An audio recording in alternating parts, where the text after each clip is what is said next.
and it's good to have nerves of steel. And it's only fitting, actually, that Pastor Eric Trezise should speak now. Eric Trezise would probably be the most knowledgeable man here in Australia on men's suicide. Is that right, Professor John McDonald? Absolutely. I don't think there's anyone else who's been working in this area for 30, 40 years, because the burnout rate is just too high. It's too depressing. It's too hard. But obviously, Eric's got a faith, and he's been working in this area, and he's got some interesting stories to tell us, and shed some light on some of the realities that men's suicide is far higher than the official statistics tell us. Thank you, Pastor Eric Trezise from Suicide Safety Network.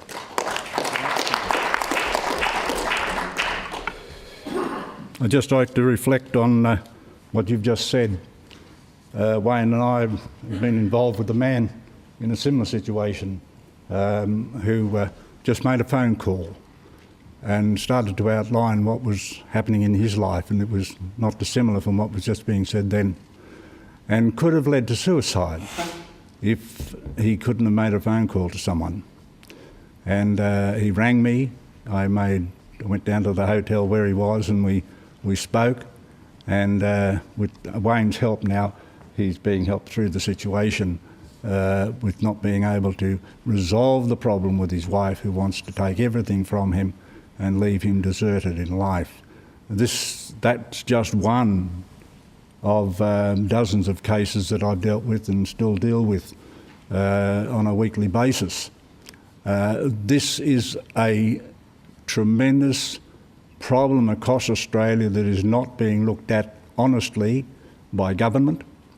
It has not been changed in the favour of men. We are still seen as losers in so many cases. When somebody dies of suicide, I have not been convinced that those people are losers. In the final analysis, it's probably the greatest show of strength in their life that they've ever had. They've done something. The thing that I've learned from men who have attempted suicide and didn't complete it, they've said, I've failed again. You can imagine that concept of thinking. I failed again. Why did I want to suicide? Because I failed at so much. I failed at my marriage, I failed with my kids, I failed with my job, I failed with my health. Yeah. And they try suicide and they fail on that. I can't do anything right, is the word that they say. The problem is they don't know how to do anything right. They don't know.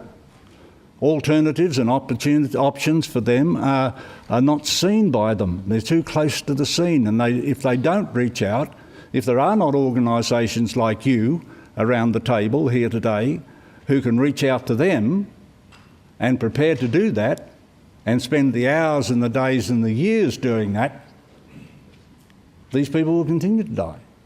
We need you. Every person in this room, and many more who work with us. I've got David Blake way up the back there, who's my associate.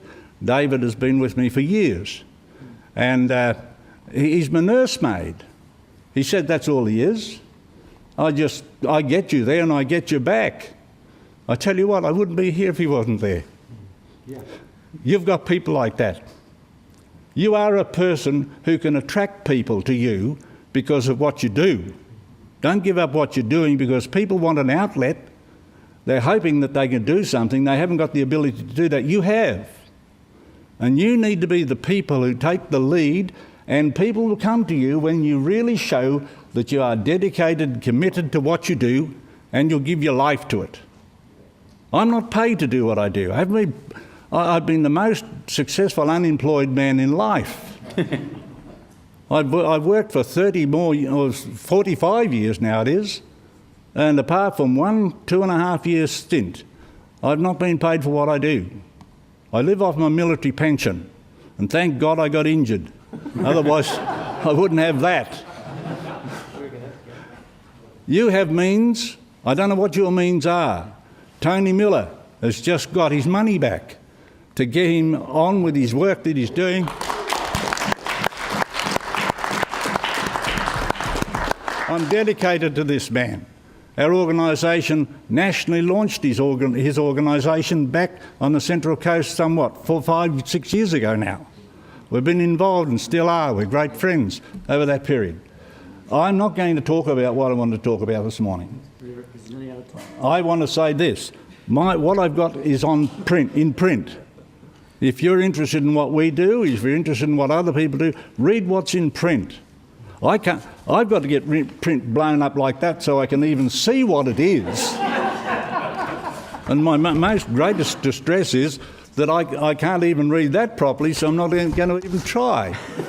I'll leave you with what I've said, and the Lord bless you and direct you and keep you and strengthen you and give you the people you need and give you the punch to stay in there and hang in there regardless of what politicians say or others try to put you down. You are the men of the hour, you are the women of the hour. You're needed now. If policy is going to change, if there's going to be something done in this world, you're going to be the people to do it. Now get out there and do it. Keep doing it. Don't let people stop you.